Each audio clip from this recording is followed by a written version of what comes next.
তুলসীদাসজি রামচরিতমানসে মহাদেবের মুখ দিয়ে বলাচ্ছেন, উমাকে বলছেন, পার্বতীকে বলছেন মহাদেব, উমা সন্তকই कहई बराई मंद करत जो करई भलाई। হে উমা, সন্তের কি মহিমা গাইব, আর যিনি ভক্ত তার কি মহিমা গাইব। ভক্তের এটাই স্বভাব, যে তার ক্ষতি করতে আসে সেই তিনি তার মঙ্গল সাধন করে দেন। হরিদাস ঠাকুরের ক্ষতি সাধন করতে আসছেন রামচন্দ্র খানের কথায় প্ররোচিত হয়ে গিয়ে লক্ষহীরা। লক্ষহীরা বেশ্যা থেকে কিসে রূপান্তরিত হয়ে গেল? মহান্তি অর্থাৎ পরম বৈষ্ণবীতে রূপান্তরিত হয়ে গেল। কোথায় ছিল আর কোথায়, যা ছায়া স্পর্শ করতো না সমাজের উচ্চতলার লোকেরা, আজকে হরিদাস ঠাকুরের কৃপাতে, তার স্পর্শে, তার উপদেশ পালনে কি হয়েছে? তার পরম বৈষ্ণবী হইলা পরম মাহন্তি। বড় বড় বৈষ্ণব তার দর্শনেতে জানতি। এতদিন থেকে স্পর্শ করতে কেউ ভয় পেত, যার ছায়া থেকে দূরে থাকতো, আজকে এমন পরম বৈষ্ণবী হয়েছেন তিনি, এমন বৈষ্ণবী হয়েছেন, বড় বড় বৈষ্ণব তার দর্শন করতে সেই বেনাপোলের জঙ্গলে যায়। দর্শন করে আসি পরম বৈষ্ণবী লক্ষহীরাকে। তাহলে ভক্ত কারো ক্ষতি সাধন তো করেই না, বরং যে তার ক্ষতি সাধন করতে আসে তার স্পর্শ, তার দর্শন, তার উপদেশে তার মঙ্গল সাধন হয়েছে। তাই উমা কি বলবো, উমা সত্য कहई, উমা সত্য कई कहई बराई मंद करत जो करई भलाई। একটা গুণ গেল। পরে ভগবান বলছেন, হর্ষাম হর্ষ ভয়দ বেগৈ মুক্ত। ভক্ত কেমন হয়? হর্ষ এবং অমর্ষ থেকে মুক্ত। হর্ষ অমর্ষ থেকে মুক্ত। হর্ষ অমর্ষ মুক্ত মানে ভক্ত জাগতিক আনন্দ শূন্য। হর্ষ মানে আনন্দ। কোন আনন্দ বলছেন এখানে? জাগতিক আনন্দ শূন্য, কিন্তু পারমার্থিক আনন্দ যুক্ত। হর্ষ মানে এখানে জাগতিক আনন্দকে বোঝাচ্ছেন, কিন্তু পারমার্থিক হর্ষ বা পারমার্থিক আনন্দতে যুক্ত তিনি।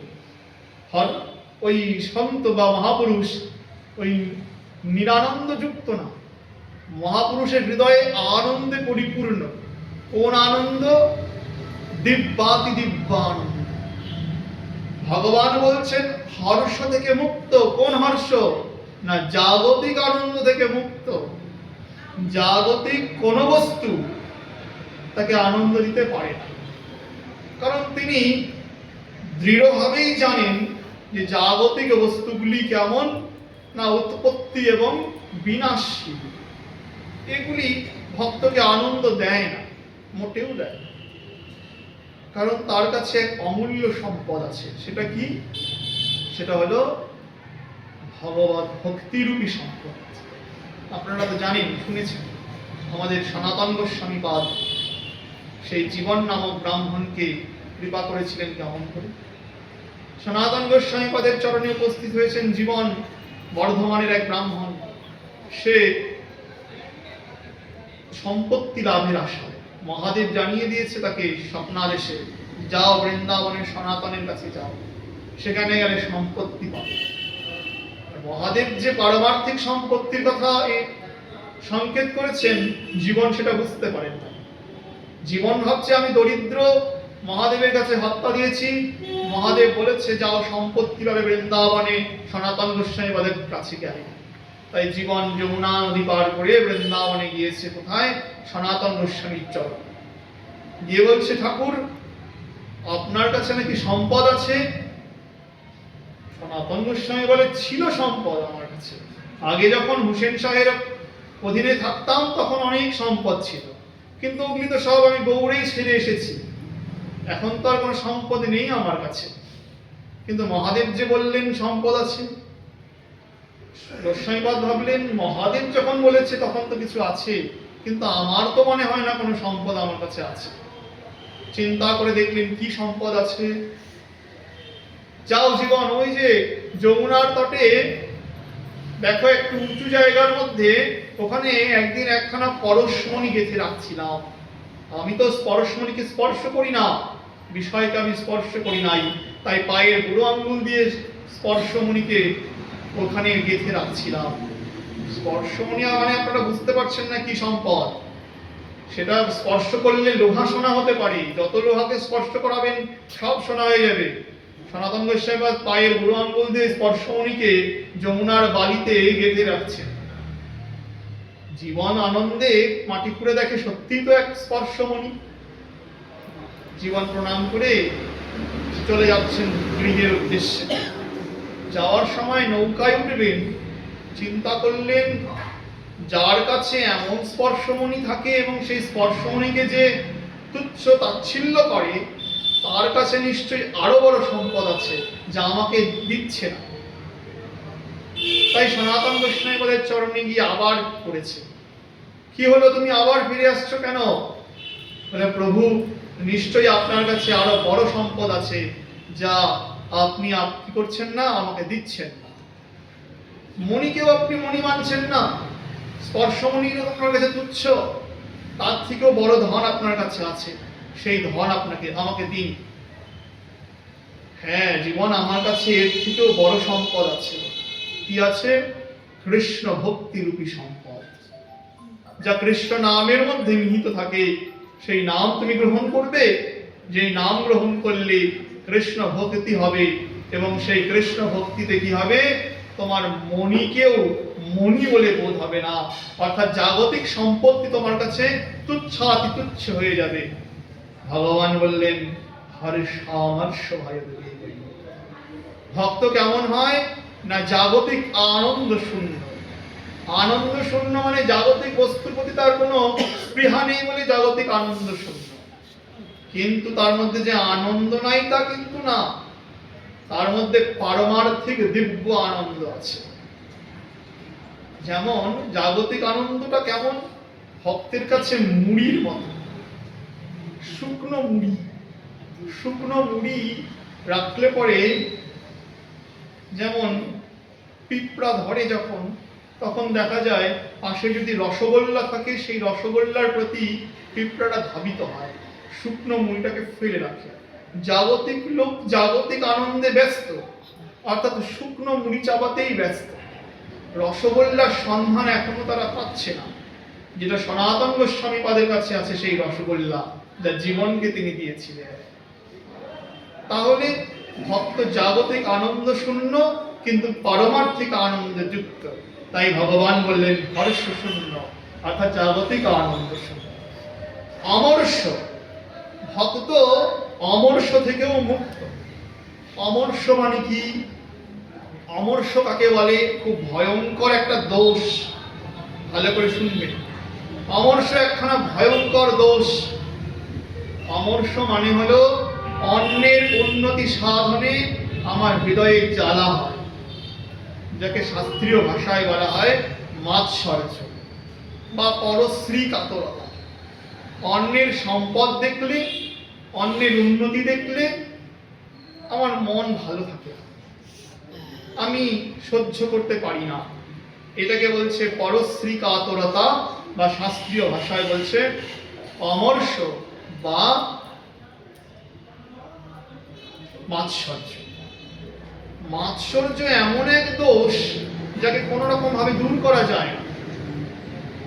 মাৎসর্য এমন ভয়ঙ্কর দোষ যাকে কোনো রকম ভাবে দূর করা যায় না।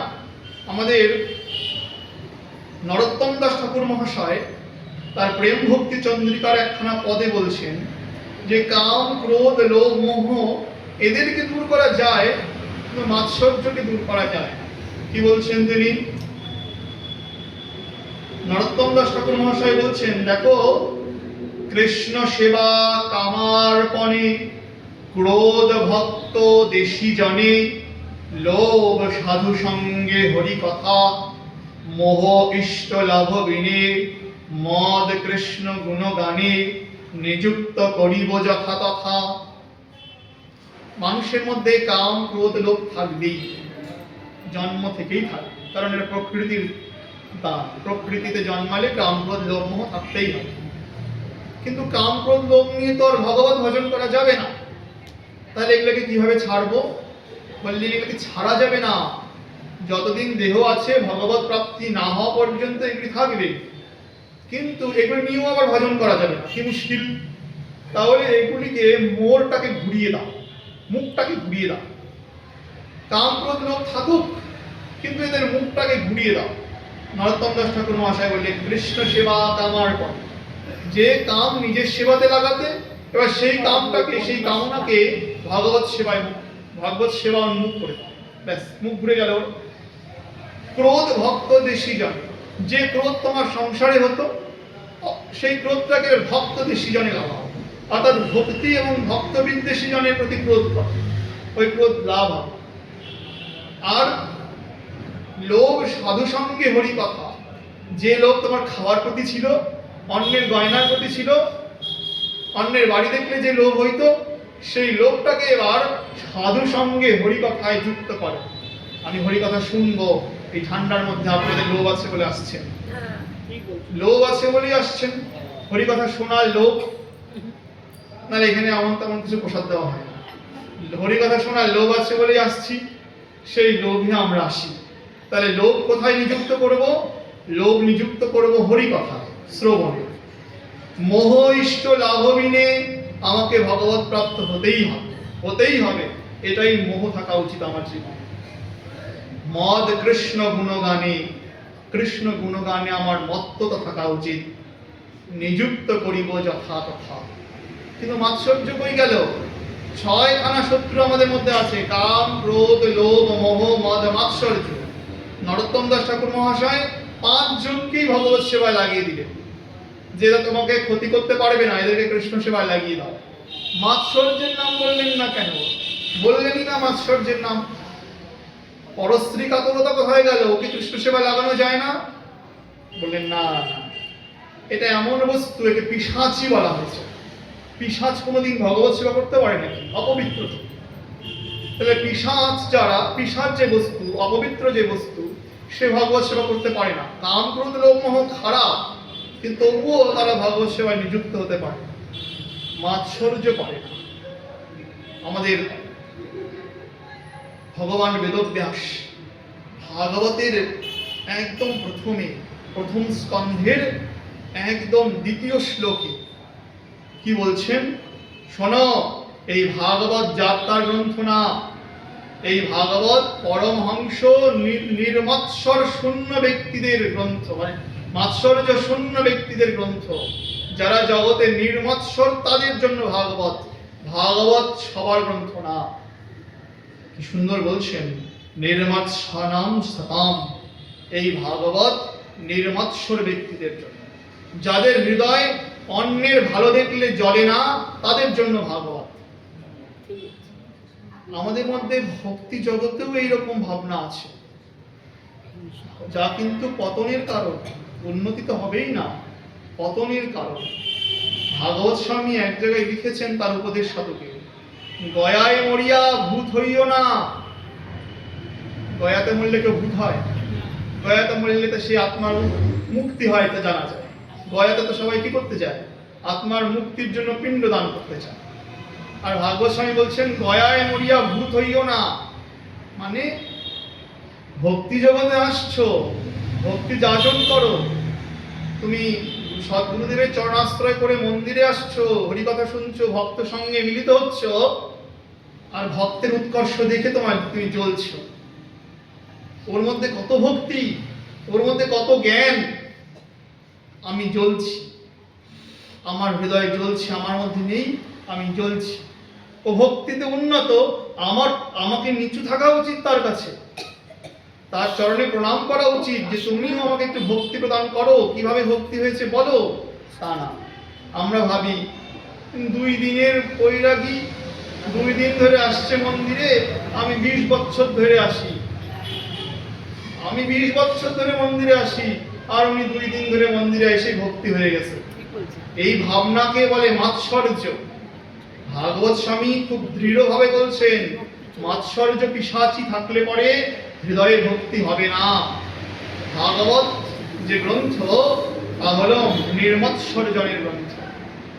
উনি বলেছেন ভাগবতকে বুকে ধারণ করে বলো, হে ভাগবত মহাপুরাণ, দয়া করো, আমাকে নির্মৎসর করো, আমার হৃদয়স্থ মাৎসর্য চণ্ডালকে অপসারিত করিয়া তোমার সেবা অধিকার প্রদান করো।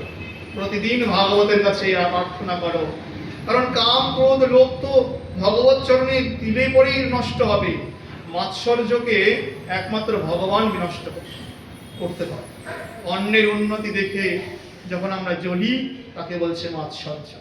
অর্জুন, ভক্তের মধ্যে কোনো মাৎসর্য থাকে না, সিদ্ধ মহাত্মা তো থাকেই না, তারা নির্মৎসর হন। তাই বললেন হর্ষ অমর্ষ, অমর্ষ থেকে তিনি মুক্ত। আর কি থেকে মুক্ত? ভয়ত বেগ, ভয় থেকেও মুক্ত আমার ভক্ত অর্জুন। ভয় কাকে বলে? ভাগবত শাস্ত্রে বলছেন ভয়ম দ্বিতীয় অভিনিবেশম। জগতে যা যা আমরা দেখি সমস্ত বস্তুকে বলছে দ্বিতীয় অভিনিবেশ। আর প্রথম অভিনিবেশকে ভগবানকে বলছেন প্রথম অভিনিবেশ। অর্থাৎ মায়া হলেন দ্বিতীয় অভিনিবেশ আর ভগবান হলেন প্রথম অভিনিবেশ। বললেন ভয় কোথা থেকে জন্মায় গো? ভাগবত বলছেন ভয়ম দ্বিতীয় অভিনিবেশম। ভয় কোথা থেকে আসে? দ্বিতীয় অভিনিবেশ মায়া থেকে আসে। মায়ার বস্তু থেকে ভয় আসে। এবার ভক্তের ভয় কি করে থাকবে? কি করে ভয় থাকবে?